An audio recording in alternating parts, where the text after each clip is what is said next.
Hi, it's been a while.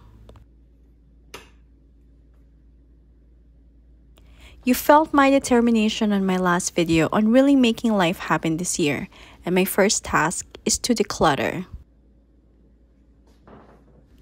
2020 to 2022 flew by so fast, and among the things that happened was the birth of my second child, COVID pandemic, postpartum, stress, homeschooling, sickness, juggling motherhood and self-employment, and accumulation of junk.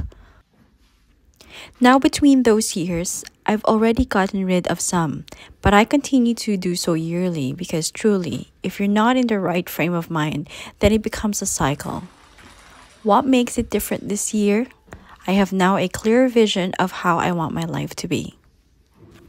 The end goal is to think before buying, to live less, and to put our hard-earned money in the right places. To appreciate and be grateful for little things that we already have in hand. To focus on what matters most, memories. And how does this tie up with decluttering? To begin with, I often find myself buying things that I already have because I often forget that we already have that certain items at home.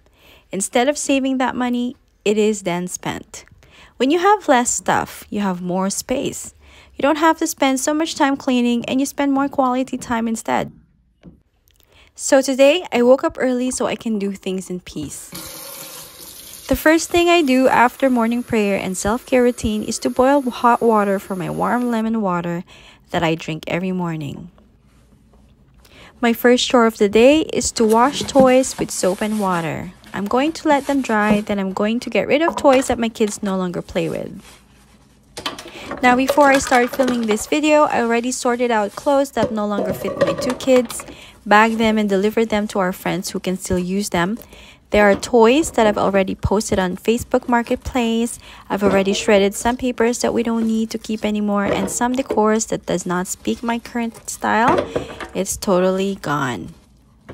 It's really time to start a new chapter. Hubby is not working today, so he's still sleeping soundly with the kids. I have to do my cleaning fast because once they are awake, then it is chaos.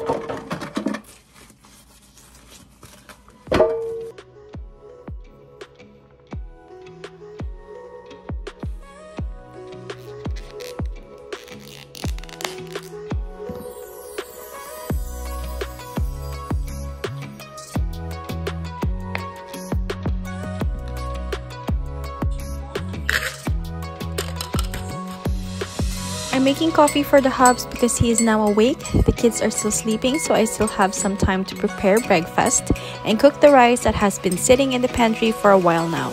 If I cook this now, then that's already considered decluttering.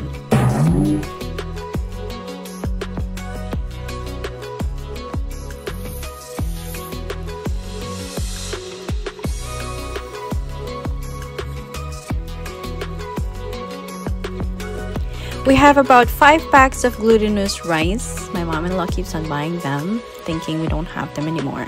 So I threw the expired ones and put the rest on a jar that I bought from my local Value Village and labeled them. Same thing goes with all the products I found on the pantry. I placed them all in the jars that I still have and labeled all of them.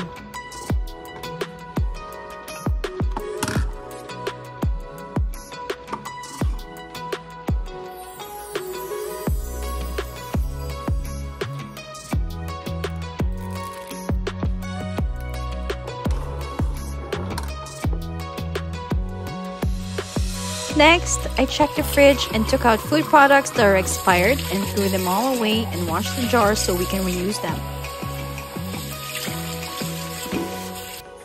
After breakfast, the hubs proceeded into building a tiny cabinetry that I have been bugging him to build.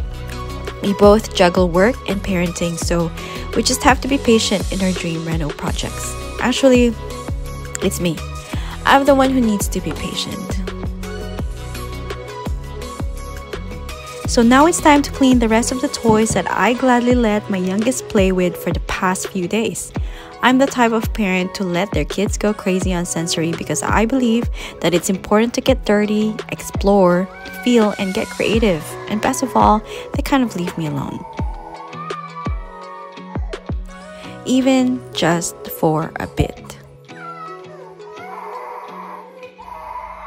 Okay, she's feeling better now. The dollhouse behind me needs to go back to the basement because she's no longer playing with it. Remember to always rotate the toys. Kids get bored easily, and when you rotate toys, it feels like they have something new to explore weekly.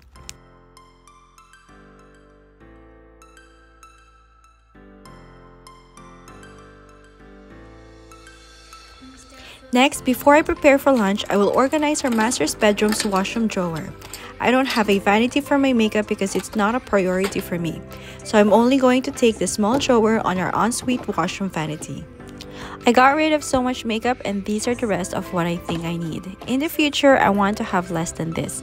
There are makeup brands that are multi-purpose, and one day, when it fits my budget, I will invest in those. Meanwhile, Hobbs is also making progress downstairs.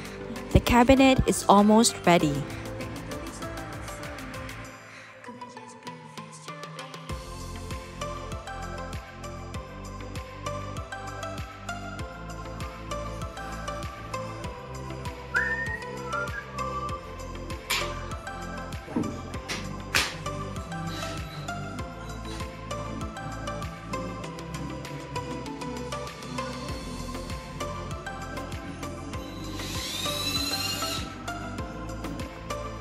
Because of this decluttering project, I found some educational materials that I used for my eldest daughter and I can now use with the little one. See? No need to buy. Why is Missy's? Hep hep hooray! Pigs. How about this one? What is this? What color? What color is the frog? Green. Green frog. How about this one? A cow. Duck. Okay, how about this one? A cow. A cow. A cow. How about this one? How about this one? Yeah. It's almost nighttime and I'm going to tackle this box filled with junk. I found it in the basement. I'm always in a rush when I clean up, so I always put the tiny stuff in a box for a quick fix, thinking that I'll sort it out one night. Well, tonight is the night when two become one. Char.